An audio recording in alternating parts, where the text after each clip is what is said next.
Bonjour à tous et bienvenue pour ce talk sur le typage sous stéroïdes, éviter les erreurs au runtime. Avant de commencer dans la salle, qui connaît et utilise TypeScript? Levez la main. Ok, plus de la moitié de la salle, une grosse majorité. Mais pour les autres, qui est à l'aise avec la notion de type et de typage? Ceux qui restent sont aussi à l'aise, très bien.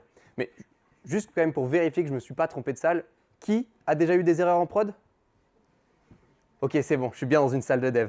Moi, c'est Léo, je suis ingénieur logiciel depuis 8 ans et ce qui m'anime dans notre métier, c'est de faire des logiciels utiles et maintenables dans le temps pour garantir une certaine évolutivité.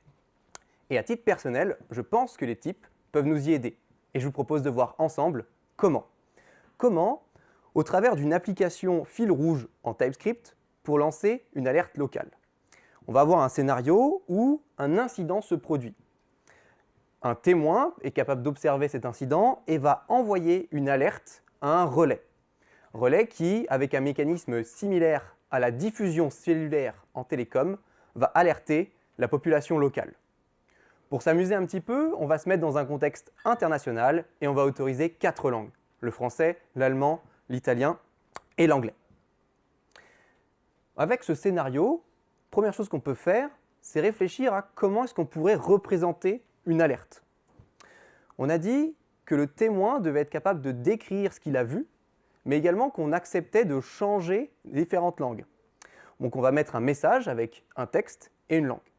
On va vouloir suivre l'évolution de l'alerte dans le temps, savoir si elle est résolue ou au contraire si elle s'aggrave. Et pour ça, on va lui mettre un identifiant unique, un ID. On veut également savoir quand s'est passée l'alerte. Et pour ça, on va rajouter une date. Enfin, pour utiliser le mécanisme de diffusion cellulaire, on va noter le relais qui sera chargé de faire cette diffusion. On a donc un premier type, alerte, que je vous propose d'améliorer ensemble pendant un live coding. Dans le live coding, vous voyez que dans mon IDE, il y a beaucoup de rouge sur la droite. C'est parce que je demande à plusieurs endroits à mon IDE de vérifier si mon système de typage est capable de détecter des erreurs. Ça me permettrait de ne pas les rencontrer au runtime, mais de les détecter bien plus tôt. Notre objectif pendant ce live coding sera de supprimer petit à petit ce rouge. Vous voyez également tout en haut le type alerte que l'on vient de définir ensemble et une constante alerte qui va être considérée comme valide puisqu'elle respecte l'ensemble des normes que l'on veut s'imposer. En dessous, on voit nos premiers essais et ce qui se passe mal, le rouge. Pourquoi? Parce qu'actuellement, le texte du message, on dit que c'est une chaîne de caractères. Or, on est capable de lui assigner un booléen ou un nombre. Pourquoi? Parce qu'actuellement, le type de texte, c'est any, ce qui veut dire absolument tout ce qu'il est possible de représenter en JavaScript et en TypeScript. Ça fait un ensemble qui est beaucoup trop grand, et nous, ce qu'on va faire, c'est le réduire pour limiter notre risque d'erreur. Malheureusement, on n'a pas beaucoup de contraintes sur ce champ texte, c'est juste l'ensemble des chaînes de caractères qu'il est possible de représenter en TypeScript. Par contre, là où ça va être plus intéressant, c'est sur la langue. On veut respecter la norme ISO 639.3. Ça veut dire qu'on veut représenter la langue avec 3 caractères. Et tout à l'heure, on a dit qu'on ne supporterait que 4 langues. L'anglais, l'allemand, l'italien et le français. On va donc définir un type spécifique pour la langue, qu'on va appeler langue, où l'on va se restreindre à uniquement ces 4 possibilités. Donc là, vous voyez que j'ai de l'autocomplétion. Il y a une IA qui tourne dans mon IDE et qui se base notamment sur les autres branches du repository. C'est pour ça qu'il est aussi pertinent dans ses suggestions. Donc là, ce que vous voyez, ça s'appelle un union type en TypeScript et ça va me restreindre à uniquement ces 4 éléments. C'est le type le plus restrictif possible en TypeScript et généralement, c'est ce qu'on vous conseille d'aller vers pour limiter le risque d'erreur. Malheureusement, ce n'est pas toujours possible de les utiliser. On va voir le cas juste après. L'élément suivant, c'est l'ID. Donc l'ID, c'est un UID dans notre cas. On se doute bien qu'on ne va pas les noter tous un par un dans un union type. Et pour ça, on va devoir observer attentivement un UID. Remarquez qu'il y a une espèce de pattern qui apparaît. On a 5 blocs de code qui sont séparés par des tirets. Et pour représenter ces types de patterns, TypeScript nous propose quelque chose qui s'appelle les templates littérales. Donc on va définir un type UID et on va définir un template littéral. Donc on va refaire le schéma que l'on a vu en utilisant des primitives string. Sauf que on peut aller plus loin. Le UUID, si on regarde le premier élément, ce qu'on voit, c'est qu'il y a 8 caractères et que ce sont tous des caractères hexadécimaux. Donc on peut se dire, je peux encore améliorer mon type UUID en disant que mon premier élément, c'est 8 hexadécimaux. Pour ça, je vais transformer... Ah oui, je ne sais pas écrire. 8 hexadécimaux. Et pour ça, je vais dire que c'est 8 chaînes de caractères qui s'enchaînent. Mais j'ai dit, ce n'est pas juste des chaînes de caractères, ce sont des hexadécimaux. Donc on peut définir un type hexadécimal. Et un hexadécimal, qu'est-ce que c'est? C'est l'ensemble des nombres qui vont de 0 à 9 et des lettres qui vont de A à F. De cette manière, si je regarde maintenant 8 hexadécimaux, il a transformé mon pattern et il me propose toutes les possibilités avec un union type. Si je m'amuse à modifier toutes mes chaînes de caractères, il devrait me proposer tout ce qu'il est possible de générer. Et là, si on regarde maintenant notre 8 hexadécimaux, on voit qu'on a any. On vient d'arriver à une des limites de TypeScript, qui est qu'on ne peut représenter qu'au maximum 100 000 éléments dans un union type. Et là, le problème, c'est qu'avec la combinatoire, on a fait 16 à la puissance 8, on a explosé cette limite. Il va donc falloir jongler entre notre volonté de faire des types extrêmement restrictifs et les limitations techniques du langage. Pour les UUID, je vous propose de revenir au pattern qu'on avait dès le début avec des chaînes de caractères. Pour les autres éléments de alerte, date et relais, on va utiliser le même mécanisme. Je vous propose donc de faire un saut dans le temps pour ne pas avoir à les coder, mais juste regarder à quoi ça ressemble. Donc on a un datetime qui est un template littéral, mais cette fois-ci avec des numbers, et le numéro de téléphone qui reprend le format international, plus indicateur téléphonique, 9 numéros. Bien, on a une alerte qui a l'air d'être restrictive. C'est super, mais ce n'est pas vraiment ce qu'on voulait faire. Nous, ce qu'on voulait faire, c'était alerter la population d'un danger. Et pour ça, on va plutôt définir un contrat alerté qui, avec 3 éléments, un UUID, un texte et le numéro de téléphone du lanceur d'alerte, va s'occuper de générer l'alerte et de la publier. Pour la partie publication, il va y avoir des détails techniques. Pour se simplifier la vie pendant le live coding, on va se baser sur le principe d'inversion de dépendance pour ne pas rentrer dans les détails. Juste pour vérifier, qui est à l'aise avec le principe d'inversion de dépendance? Pour les autres, il fallait mieux écouter le talk de Kevin. Mais je vais quand même revenir dessus dans le live coding. Alors, si on va cette fois-ci dans le scénario, on va voir apparaître notre contrat alerté qu'on a vu tous ensemble. Ensuite, on va voir 2 autres interfaces qui sont d'autres contrats où je vais donc exprimer qu'est-ce que j'espère avoir comme fonction. Ces éléments sont réutilisés dans ma classe Alarm qui s'occupe d'implémenter mon contrat alerté et qui récupère en paramètres plusieurs éléments qui sont des dépendances. Ces dépendances me permettent de m'abstraire de comment est-ce que c'est fait derrière et juste de me concentrer sur de quoi j'ai besoin. De cette manière, je suis capable très facilement de générer une alerte en me basant sur tout ce que j'ai récupéré dans mes dépendances et de la publier. Donc c'est très facile de faire tout ça. Le problème maintenant, c'est que malgré tout ce qu'on a écrit dans notre type alerte, il est encore possible d'intervertir un lanceur d'alerte avec un relais. Ce qui, d'un point de vue métier, n'a aucun sens. Le relais, c'est l'objet physique qui va être responsable de transmettre l'alerte, alors que le lanceur d'alerte, c'est le témoin de l'incident. Il faut donc trouver une manière de les distinguer. Première chose à laquelle on peut penser, c'est donc de faire des types spécifiques pour chacun d'eux. On va faire un type lanceur d'alerte, et on va le réutiliser dès que c'est nécessaire. Ici, un petit peu ici, et encore tout en bas, ici.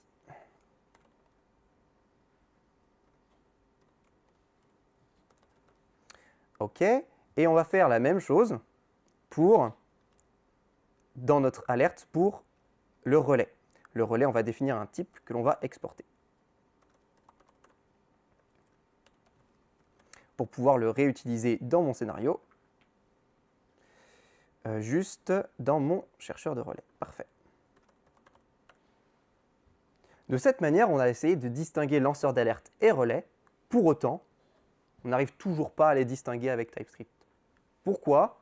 C'est parce que TypeScript se base sur un typage dit structurel. Il va donc comparer les structures des deux types. Quand on dit structure, on parle des propriétés, des méthodes, des signatures de celui-ci.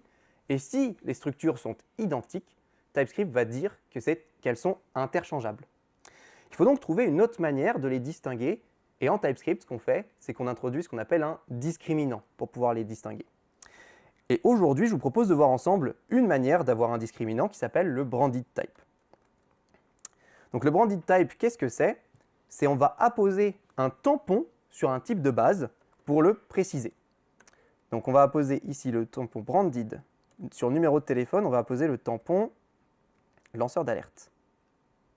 De cette manière, si on regarde lanceur d'alerte, on voit que c'est toujours notre numéro de téléphone plus une nouvelle propriété cachée, branded, qui a notre tampon. Si on fait la même chose côté alerte et qu'on remplace relais par le type branded, donc vous voyez qu'il est déjà prêt, je vais juste le réutiliser tel quel, et bien dans ce cas, je suis capable de distinguer un relais d'un lanceur d'alerte grâce à ce discriminant. Par contre, mon faux chercheur de relais, qui avant s'occupait juste de renvoyer un numéro de téléphone, ne marche plus. Il faut qu'il renvoie un relais. Et pour ça, il faut que je convertisse un numéro de téléphone en relais. Je vais utiliser une fonction de conversion toRelais qui est définie juste à côté de mon type, qui va s'occuper de mettre le tampon relais au numéro de téléphone qui lui est passé juste ici. Et ça y est, nous sommes capables de distinguer les deux. Mais il y a encore quelque chose qui me dérange dans notre code. C'est qu'on part du principe qu'on sera toujours capable de déterminer quelle est la langue du texte qui nous est envoyé. Or, on n'en maîtrise que 4. On peut tout à fait recevoir une langue inconnue. Et aujourd'hui, la seule manière qu'on a de le faire, pour préciser qu'on a une langue inconnue, ce serait plutôt que de retourner une langue ici, de throw new langue inconnue, et de définir la classe langue inconnue qui extends error, impeccable, pour qu'on puisse dire, effectivement, je suis tombé sur une langue que je ne connais pas. Le problème, c'est que dans ma méthode run, je n'ai aucun moyen de savoir que langue 2 peut fail. Il faudrait que j'aille voir comment est implémentée cette méthode. Or, si vous vous souvenez de ce que je vous ai dit, le principe d'inversion de dépendance, c'est que je ne veux pas regarder ce qu'il y a dedans. Il faut donc trouver une autre manière de dire qu'on peut échouer et pour des bonnes raisons. Et pour ça, je vous propose qu'on voit ensemble ce qu'on appelle le pattern result. Donc, result. À quoi ça ressemble le pattern result? Un result, c'est tout simplement soit un succès, soit une failure. Un succès aura une data, alors qu'une failure aura une erreur. À partir de là, si je modifie mon contrat pour mon traducteur et que je dis non, je ne renverrai pas toujours une langue, mais je peux renvoyer un result qui renverra soit une langue inconnue, pour le cas d'erreur, eh bien dans ce cas, je suis beaucoup plus expressif et donc dans ma fonction run, je vois qu'il y a un problème et que je peux échouer. Puisque langue est maintenant un result. Avant de pouvoir l'utiliser, il faut donc que je fasse des vérifications. If not is success de langue. Tac. Dans ce cas, je vais console error un message et je vais return.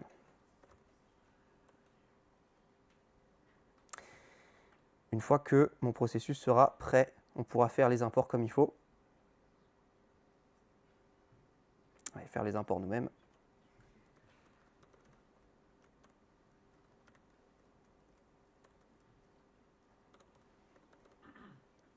Et on a récupéré is success.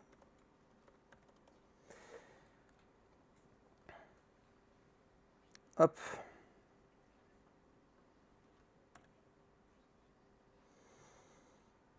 Une fois qu'on a vérifié notre succès, voilà, on voit que, en dehors de cette vérification, ma langue est forcément un succès. Et ce qu'on a vu tout à l'heure, pour récupérer l'information d'un succès, c'est qu'il faut faire lang.data. De cette manière, je vais récupérer son information. Donc c'est pas mal, on est capable d'être plus expressif. Maintenant, on peut dire qu'on échoue et pourquoi on échoue. Par contre, actuellement, je fais juste un console error. Et c'est peut-être pas ce qu'on veut faire. On veut probablement dire à notre appelant que l'on peut échouer. Et pourquoi? Donc, on peut remonter le result pattern sur notre signature initial, qui est un void et de langue inconnue. OK. De cette manière, on va changer ici notre promise pour quelque chose d'autre. Et dans le cas d'une erreur, maintenant, on va pouvoir directement retourner la langue. Pourquoi? Parce que langue, dans le cas où ce n'est pas un succès, c'est une failure de langue inconnue. Donc on peut la retourner telle qu'elle. Par contre, je ne peux plus retourner directement à publication, je suis obligé de le wait pour ensuite faire un return as success de void 0. Parce que pourquoi pas? On voit que avant je renvoyais directement ma langue, maintenant il faut que j'utilise aussi as failure, pour s'amuser un petit peu, de new langue inconnue, pour simuler le cas où ça se passerait mal. Et de cette manière, je suis extrêmement expressif. J'explique à mon appelant que je peux échouer et pourquoi je peux échouer. Par contre, on a beaucoup de méthodes qu'il faut connaître, isSuccess, savoir qu'on doit utiliser .data, faire un asSuccess à la fin. Ça fait beaucoup. L'expérience développeur est légèrement dégradée.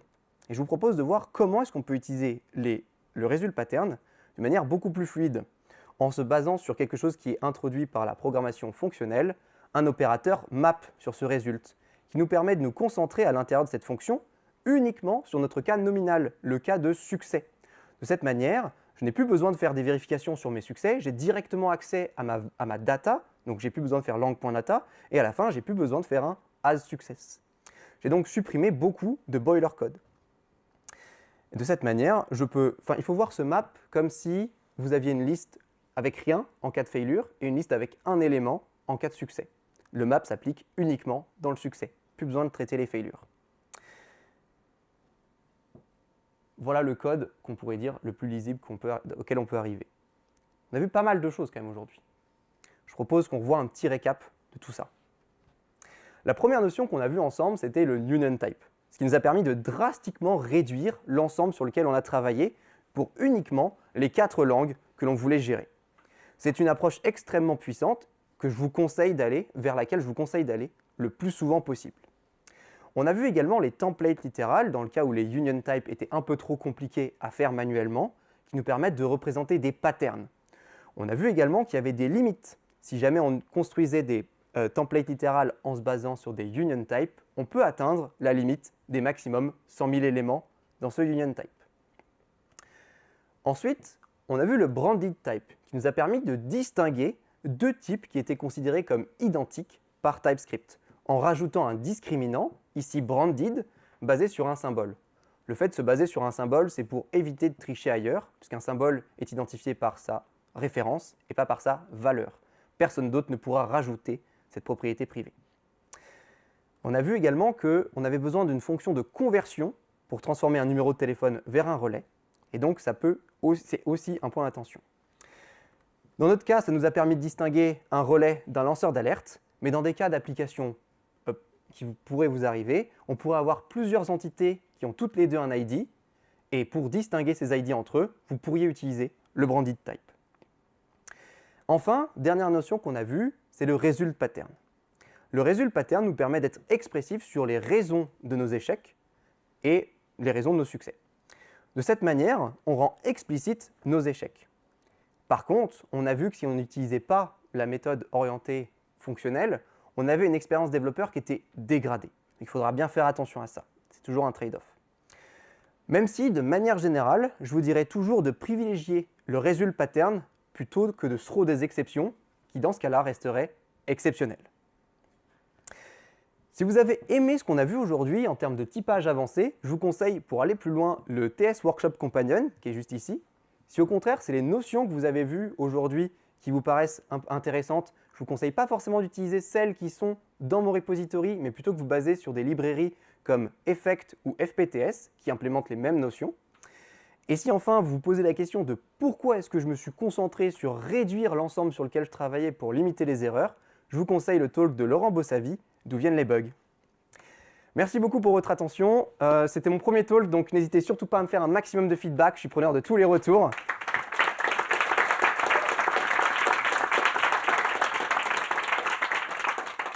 Malheureusement, on n'aura pas de temps pour les questions, mais je reste disponible juste après pour l'apéro.